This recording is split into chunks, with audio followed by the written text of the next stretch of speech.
When I was in Cancun, I raised my hand every time I had the opportunity and I wasn't called on. Oh, we meant that. Because all I wanted to do at that point was rampage about what was going well. Because I heard you say something recently, and not to be teacher's pet or anything, but you said all we want to do is talk about what's going well. And I have infinite things I could chat here about what's going well. It's remarkable where my life has come and where I am and how satisfied I am with it. And yet I keep wanting more, all that. And I've been up on this disc, not always, I like a little bit of contrast. That's okay. I like being pushed, I like feeling a little discomfort so that I can get to a better place. But I've really been in a good place. And then what I feel like out of the blue, something happened last week. That was this week, actually, that definitely is a pattern. It's something I haven't cleaned up. My question is, it was sort of like a skeleton in the closet. That's exactly what it was, a skeleton in the closet. I really have been practicing. I've laid new pipes, but there's still subjects in my life, subjects that happen. Yeah.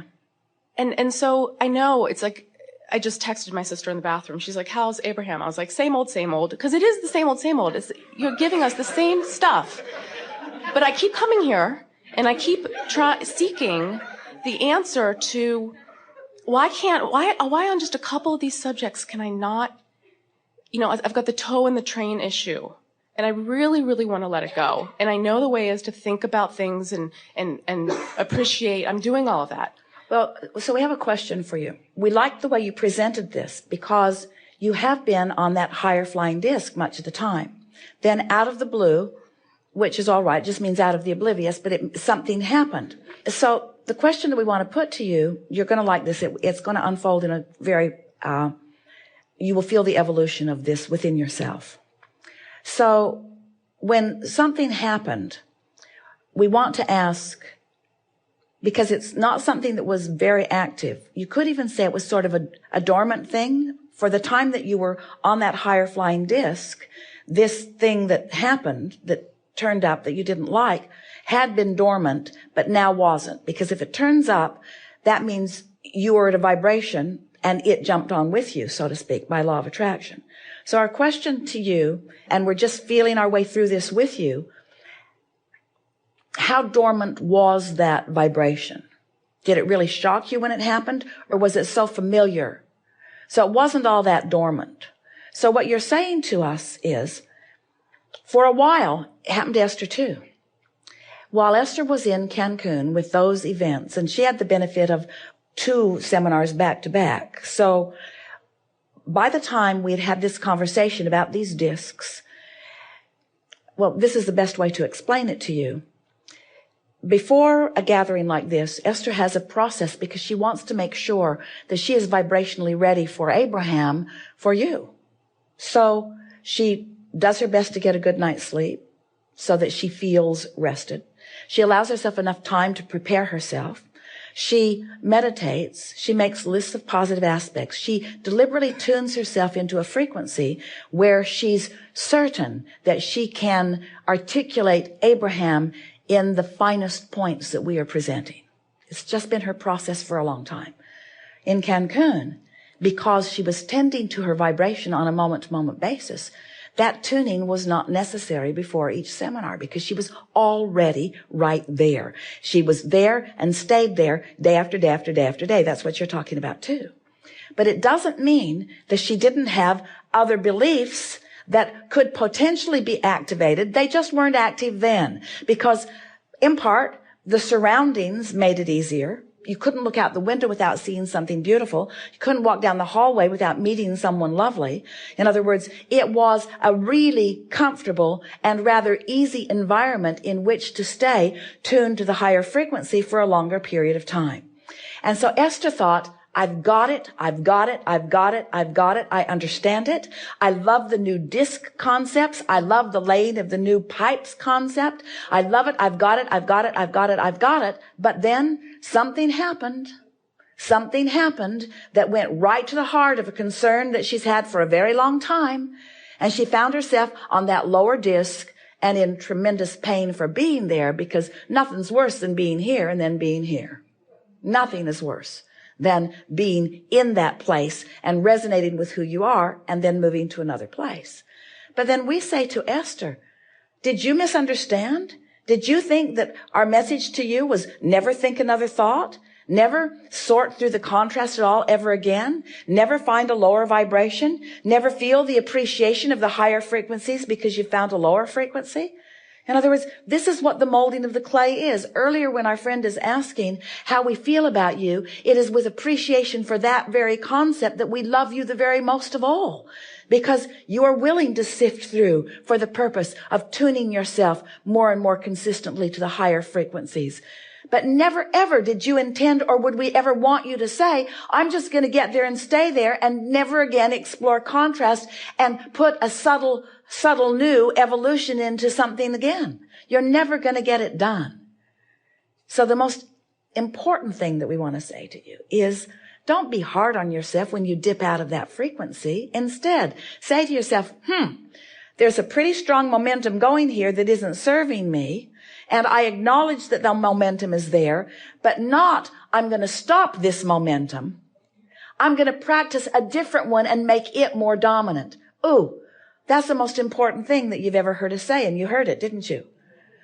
My work isn't to stop the momentum that isn't pleasing me. It's to start the other momentum that is and give it enough attention that it takes precedence over, so that eventually this high-flying vibration is so dominant within me that almost nothing, not nothing, because we don't want there to, when almost nothing ever brings me to that lower vibration, you will have remerged into non-physical.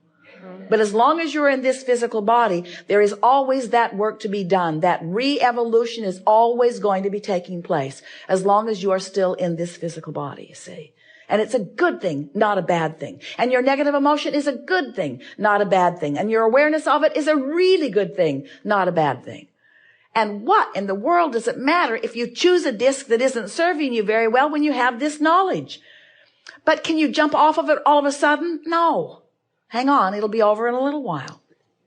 Yeah. You're going to slumber. You're going to be distracted. You're going to meditate. You got to understand that the source within you knows who you really are and what you really want. And so those paths are being open to you all the time. You can't possibly go into the darkness and stay there. You cannot possibly do that, you see. And that's what we say to Esther. She was so mad at herself to have felt so good and then be feeling so bad, like she'd done something wrong. Mm-hmm. And we say, you didn't do anything wrong. You just reactivated a belief that's been plaguing you for a very long time that you might want to just let go dormant. What? I don't have to fix it? I don't have to solve it? All I have to do is just let it go dormant? And how do I do that? Turn the other cheek. So dormant Focus means on it'll something go else. away? It means when it's dormant, it's not active. And when it's not active, there's no momentum. And when there's no momentum, there's no movement that's going to bring you to it or it to you.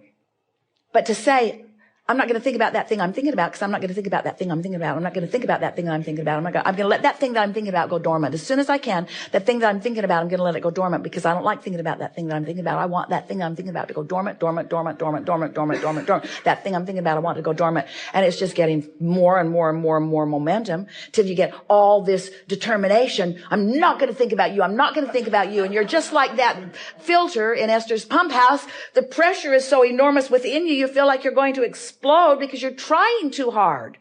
This work is about not trying. This work is about understanding that step one was all the trying that you had to do. Step one and sifting through the contrast caused you to put everything you want into the vortex and then we're on it, step two. So then your work, you've done all the work with your step one, and law of attraction and those like us have gathered up all the cooperative components. Now your work is to chill. Your work is to let non-helpful vibrations remain dormant by your lack of attention to them. But I thought I had. Well, you haven't. But so then, what? Esther thought so too. Esther thought so too. I thought I was past that. I thought I was smarter than that. You see, sometimes, at first it's like something rears its ugly head. And you deal with it, but you don't. You just make it bigger. And then you get distracted and it stays right where you last left it. And then something causes it to reactivate and you deal with it. And then you think you fix it, but you don't. You just made it bigger. You just added more vibration to it. And so it's bigger. And then you get distracted. So each time it comes up, every time it comes up, you think that you might be fixing it, but you're not fixing it. You're just adding to it. You're just making it more likely to come up again. Until eventually enough things like that come up that you have a sort of epiphany moment like Esther has had and like you're having that goes like this. I'm never going to solve that. I'm never going to control that. All I can control is whether I get on the disc with it or not. I can control that. I can control my relationship with it by my attention to it. Mm-hmm. So then you give your attention to other things that are more pleasurable as you give your attention to them. And then you begin noticing that the airtime that you're giving to the good feeling things is 90%, and the airtime that you're giving to the not good feeling things is less. And then more of the grid is filling in with those things, which just makes it easier and easier and easier.